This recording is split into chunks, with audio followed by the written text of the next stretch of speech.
Good morning, students. We are discussing about Hess law of constant energy or summation of energy, and in this lecture we will continue that.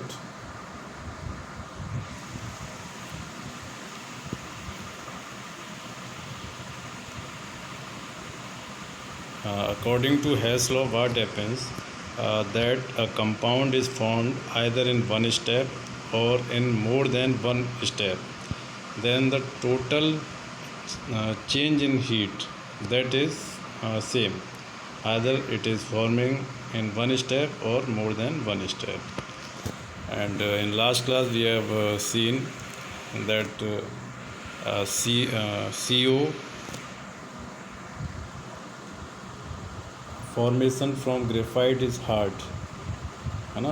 Carbon monoxide को अगर हम carbon से form करें तो ये hard है, लेकिन अगर हम क्या करें कि कार्बन को ऑक्सीजन की प्रेजेंस में CO2 में कन्वर्ट करें और कार्बन मोनोऑक्साइड को CO2 में कन्वर्ट करें, और इन दोनों रिएक्शंस को यूज करके हम इसको अगर अप्लाई करें तो हमारा जो हीट आता है मैथमेटिकल कैलकुलेशन से वो सेम आता है।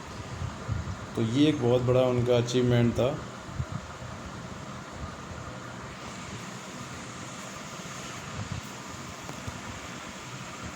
अब देखिए, इसकी हेल्प से हम क्या कर सकते हैं, एंथैल्पी ऑफ कम्बसन। कम्बसन का मतलब होता है कि किसी भी सब्सटेंस का हमने 1 मोल ले लिया और 1 मोल सब्सटेंस को हम ऑक्सीजन की प्रेजेंस में बर्न करते हैं, तो उससे क्या होता है, एनर्जी निकलती है ना, एनर्जी प्रोड्यूस होती है। उस एनर्जी को हमें कैलकुलेट करना है। तो देखिए, it is the enthalpy change when 1 mole of compound combines with the requisite amount of oxygen to give products in their stable form। यानी 1 मोल कंपाउंड को हम ऑक्सीजन की प्रेजेंस में क्या कर रहे हैं, बर्न करते हैं, तो उससे जो एंथैल्पी चेंज होती है that is called enthalpy of combustion. एक एग्जांपल दिया है कि जैसे मीथेन है, उसको हम ऑक्सीजन की प्रेजेंस में क्या कर रहे हैं, बर्न कर रहे हैं, है ना। कम्बसन हो रहा है इसका, तो इससे क्या है, CO2 बनेगा और वाटर फॉर्म होगा, और साथ में जो इसकी एनर्जी यहाँ पर लिबरेट हो रही है दैट इज़ दिस। तो कम्बसन ऑफ मीथेन, उसकी एनर्जी कितनी है, -890 किलोजूल पर मोल। अब देखिए, ये जो हमारी वैल्यू है ना, इसको अगर हम कम्बसन वैल्यू को कैलकुलेट करें तो वो इतना आसान नहीं है ना। इसको हम कैलकुलेट करना चाहें डायरेक्टली, है ना, तो ये इतना आसान नहीं है।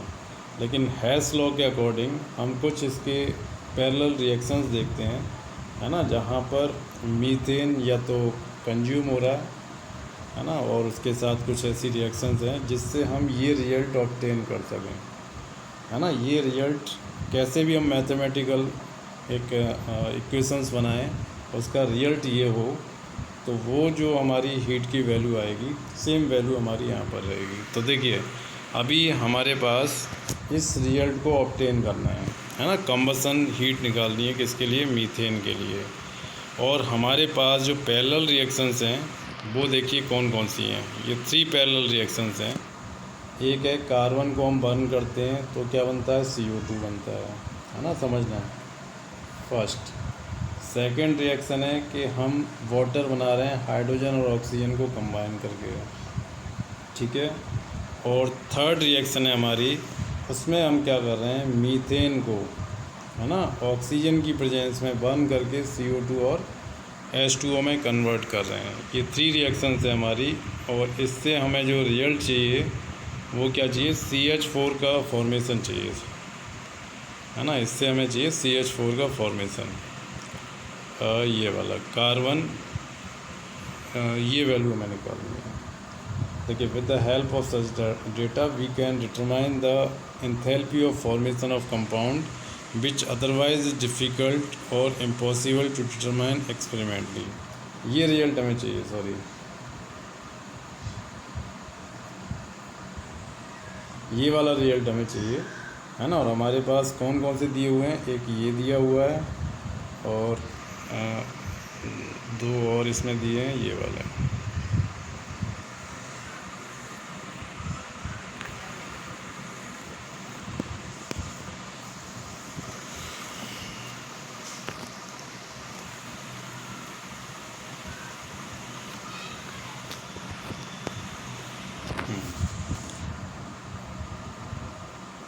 एक CO2 फॉर्मेशन का, एक H2O का और एक CH4 का कम्बसन। ये 3 वैल्यूज़ हमें दी हुई हैं और इनकी हेल्प से हमें क्या करना है, कैलकुलेट करना है कार्बन और ऑक्सीजन की हाइड्रोजन की प्रेजेंस में मीथेन का फॉर्मेशन।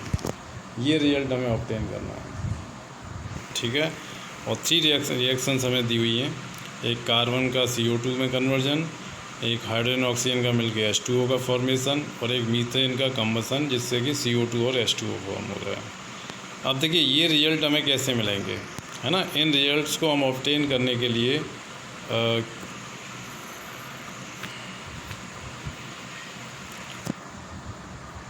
हम क्या कर सकते हैं कि जो फर्स्ट इक्वेशन है ये वाली, इसको ऐड करते हैं और जो सेकंड इक्वेशन है उसको हम 2 टाइम ऐड करते हैं और जो थर्ड वाली इक्वेशन है उसको इन दोनों में से माइनस कर देते हैं, यानी 1 + 2 - 3।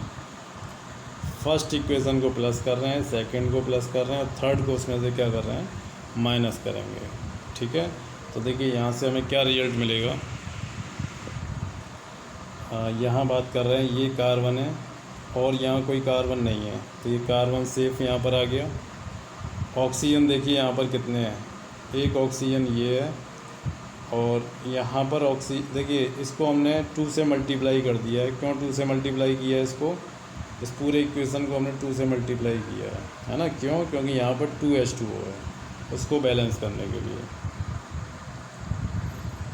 तो यहाँ पर कार्बन हमारा 1 है तो 1 कार्बन आ गया और ऑक्सीजन कितने यहाँ 2, और इस जगह पर हाफ O2 है लेकिन 2 से मल्टीप्लाई हो रहा है ना। हाफ O2 का 2 से मल्टीप्लाई होगा तो कितने ऑक्सीजन हो गए 2, है ना। Half O2 means 1 oxygen atom, और जब 2 से मल्टीप्लाई हो जाएगा तो 1 मॉलिक्यूल हो जाएगा। तो ये दोनों आपस में ऐड अप हो जाएंगे, फर्स्ट वाला और सेकंड वाला 2 ऑक्सीजन ऐड हो गए, लेकिन जो नीचे है उसमें 2 माइनस हो रहा है तो ऑक्सीजन भी हमारा क्या हो गया, कैंसिल हो गया, ठीक है। तो ऑक्सीजन यहाँ नहीं बचेगा। इसके अलावा देखिए 2H2 ये पूरे तीनों इक्वेशंस में कहीं भी नहीं है, तो ये H2 हमारा यहाँ पर आ गया। तो ये तो हो गई हमारी कौन सी वाली साइड, लेफ़्ट साइड। अब हम राइट साइड की बात करेंगे। तो राइट साइड में देखिए CO2 यहाँ पर है, इस CO2 से ये CO2 कैंसिल हो गया क्योंकि ये वाला प्लस का है और ये वाला यहाँ पर माइनस हो रहा है, पूरा इक्वेशन माइनस हो रहा है। ये भी माइनस है, ये भी माइनस है, ये भी माइनस है, ये भी माइनस है, तो ये कैंसिल हो गया। अब क्या बचा यहाँ पर, H2O बचा, है ना। H2O कितना है, 2 से देखिए यहाँ मल्टीप्लाई हो रहा है तो ये भी 2H2O हो गया, और 2H2O किसका है, ये पॉजिटिव है और ये वाला नीचे माइनस है ना। तो ये वाला H2O इस H2O से कैंसिल हो गया, ठीक है। अब फाइनली जो राइट हैंड साइड पे हमें कुछ भी नहीं दिखाई दे रहा है ना, कुछ भी नहीं बचा है, लेकिन इधर एक टर्म है जो कि किस में, नेगेटिव में है। कौन सा, CH4। तो मैंने बताया था आपको लास्ट क्लास में, जो नेगेटिव होता है उसको हम दूसरी साइड ले जाते हैं और वो कैसा हो जाता है, पॉजिटिव हो जाता है, ठीक है। तो इस तरीके से हमारा ये इक्वेशन हो गया, carbon plus hydrogen it will give CH4। तो ये तो हमारी इक्वेशन की बात हो गई। अब इनकी एनर्जी की बात करें तो एनर्जी देखिए इसकी -393 थी, इसकी -285, और 2 मॉलिक्यूल्स हमने लिए तो 2 से मल्टीप्लाई हो गया। इन दोनों को हम ऐड करेंगे और इसमें से ये जो वैल्यू है इसको माइनस कर देंगे। ये ऑलरेडी माइनस है तो माइनस माइनस प्लस हो जाएगा, और जब इसको हम सॉल्व करेंगे तीनों वैल्यूज़ को तो ये हमारा आ गया -73। तो इस तरीके से हम क्या कर सकते हैं, मीथेन को फॉर्मेशन की, है ना, मीथेन के फॉर्मेशन की जो एंथैल्पी है उसको कैलकुलेट कर सकते हैं। किसकी हेल्प से, combustion enthalpy of methane and other parallel reactions. है ना, वो जनरली पॉसिबल नहीं थी। तो यहाँ हमने क्या किया, हैश लॉ को अप्लाई किया। एक बार दोबारा इसको मैं क्लियर कर देता हूँ। देखिए, इसमें हमने दो चीज़ें समझी। एक तो एंथैल्पी ऑफ कम्बसन क्या होता है। एंथैल्पी ऑफ कम्बसन का मीनिंग है कि 1 मोल सब्सटेंस को, है ना, सफिशिएंट ऑक्सीजन की प्रेजेंस में बर्न करने पर जो स्टेबल कंपाउंड बनता है और जो हीट प्रोड्यूस होती है, that is enthalpy of combustion. Second, हमने इसमें ये जाना कि इन रिएक्शंस और रिपेलर रिएक्शंस को यूज करके हम उन रिएक्शंस की एंथैल्पी कैलकुलेट कर सकते हैं या फॉर्मेशन ऑफ कंपाउंड कैलकुलेट कर सकते हैं जो डायरेक्टली एक्सपेरिमेंटली कैलकुलेट नहीं हो सकती, है ना। तो इसमें एक ये रिएक्शन थी कि कार्बन को जब हम हाइड्रोजन से रिएक्ट करते हैं तो मीथेन फॉर्म होता है, लेकिन इसको हम, देखिए यहाँ लिखा हुआ है विच अदरवाइज डिफ़िकल्ट और इम्पॉसिबल टू डिटरमाइन एक्सपेरिमेंटली। लेकिन अगर हमारे पास ये डेटा है तो हम इसके साथ और जो रिएक्शंस हैं, है ना, एक ये रिएक्शन हो गई CO2 के फॉर्मेशन की, एक वाटर के फॉर्मेशन की, इन दोनों को और एक कम्बसन वाली, है ना, तीनों को यूज करके हम क्या कर सकते हैं, मीथेन के फॉर्मेशन की जो एंथैल्पी उसे कैलकुलेट कर सकते हैं। ठीक है। अब देखिए, ये तो हम बात कर रहे थे, कोई आपको डेटा दिया हुआ है कि उसकी कम्बसन एंथैल्पी इतनी है उतनी है ना, लेकिन जो वैल्यू है उसको हम मेजर कैसे करते हैं, है ना। तो मेजर करने के लिए देखिए एक यहाँ पर इंस्ट्रूमेंट है, इसको हम बोलते हैं बॉम्ब कैलोरीमीटर। बॉम्ब है ये, है ना, क्योंकि इसमें हाई प्रेशर हम इंसर्ट करते हैं, कितना 30 बार प्रेशर, है ना, और ज़्यादा प्रेशर हो गया तो हो सकता है फट भी जाए, है ना। और कैलोरी मीन्स जो हीट को मेजर करता है। अब देखिए इसके आप पार्टीशन देख लीजिए, क्या क्या इसके पार्ट्स होते हैं, कंपोनेंट। एक यहाँ पर इंसुलेटेड जैकेट है, इंसुलेटेड का मतलब है हीट अंदर बाहर नहीं जाएगी। और दूसरा हमारा क्या है, कैलोरीमीटर बकेट। सेकंड हमारा क्या है, कैलोरीमीटर बकेट, जिसमें हम कोई भी सब्सटेंस लेते हैं, है ना, उसका मीडियम इसमें रखा जाता है। जैसे यहाँ पर वाटर रखा है, कई बार इसमें ऑयल भी रख सकते हैं, है ना। और ये एक स्टिरर है, ताकि ये जो हमारा हीट इसको देंगे तो उसको यूनिफॉर्मली सेक करता रहे, ताकि यूनिफॉर्म हीट मेंटेन रहे। और ये एक हमारा बॉम्ब है, ये बॉम्ब है। बॉम्ब का मतलब वो नहीं है कि जो ब्लास्ट हो जाए, बॉम्ब का मतलब है कि जिसमें हाई प्रेशर मेंटेन कर सकें ऐसा कंटेनर। ठीक है। और इसके अंदर एक हमने छोटा सा, देखिए, सैंपल कप रखा हुआ है ना, उसके अंदर हम जनरली 0.5 ग्राम या 1 ग्राम सब्सटेंस ऐड करते हैं। 0.5 ग्राम या 1 ग्राम सब्सटेंस जब हम उसको ऐड करेंगे, उसके बाद हम क्या करते हैं, इसको हीट करते हैं, है ना। और हीट कैसे करेंगे, इन प्रेजेंस ऑफ ऑक्सीजन। कहीं से यहाँ पर दिया नहीं है, ऑक्सीजन की सप्लाई और करते हैं, है ना। इसके अंदर यहाँ पर एक ऑक्सीजन, ये तो देखिए इग्निशन वायर है, इग्निशन वायर से क्या होता है, हीट अप होता है। लेकिन यहाँ पर एक ऑक्सीजन का कनेक्शन और होगा, है ना, इस तरीके से। तो यहाँ से ऑक्सीजन जाएगी, जब ऑक्सीजन जाएगी तो ये जो सैंपल रखा हुआ है यहाँ पर, ये सैंपल क्या होगा, बर्न होगा, है ना। कोई भी कार्बन या मीथेन या कोई भी सैंपल हो सकता है ऑर्गेनिक जिसके अंदर कार्बन हो, यहाँ से ऑक्सीजन जाएगी, ऑक्सीजन की प्रेजेंस में क्या होगा, हीट अप होगा। ठीक है। इस तरीके से यहाँ पे वर्क होता है। अब ये थर्मामीटर दिया हुआ है, जैसे ही वो बर्न होगा तो हीट रिलीज़ होगी। तो पहले मान के चलिए इसका टेम्परेचर ये है, बाद में जब ये बर्न हो गया उसका जो क्वांटिटी, हम एक कैलकुलेटेड क्वांटिटी लेते हैं, और वो यहाँ से यहाँ तक इंक्रीज़ हो गया। तो ये जो राइज ऑफ इंक्रीज़ होता है ना, यहाँ से यहाँ तक जो टेम्परेचर में राइज़ हो रहा है, इन दोनों में जो टेम्परेचर में राइज़ हो रहा है, वो हमें यहाँ पर कैलकुलेट करना है। तो मान के चलिए कि इसमें जो राइज़ हो रहा है टेम्परेचर में, दैट इज़ डेल्टा टी। ठीक है। इस पूरे सिस्टम से हम क्या करते हैं, एक ऑर्गेनिक कंपाउंड को हाई प्रेशर पर हीट करते हैं इन प्रेजेंस ऑफ ऑक्सीजन। उससे वो कम्बसन होता है, उसका कम्बसन होने से क्या होता है, हीट जनरेट होती है, और हीट से थर्मामीटर में रीडिंग बढ़ती है। एक टेम्परेचर T1 था और वो T1 से कितना हो गया, T2 हो गया। ये जो डिफरेंस होता है उसी को हम क्या बोलते हैं, डेल्टा टी। तो इस पूरे से हमने क्या कैलकुलेट कर लिया, डेल्टा टी कैलकुलेट कर लिया। ठीक है। अगर नहीं समझ में आया तो एक बार इसको रोक करके रिवाइज़ करके दोबारा आप देखिए, फिर भी नहीं आता तो मुझे मैसेज करिए। तो यहाँ से हमने क्या निकाला, डेल्टा टी।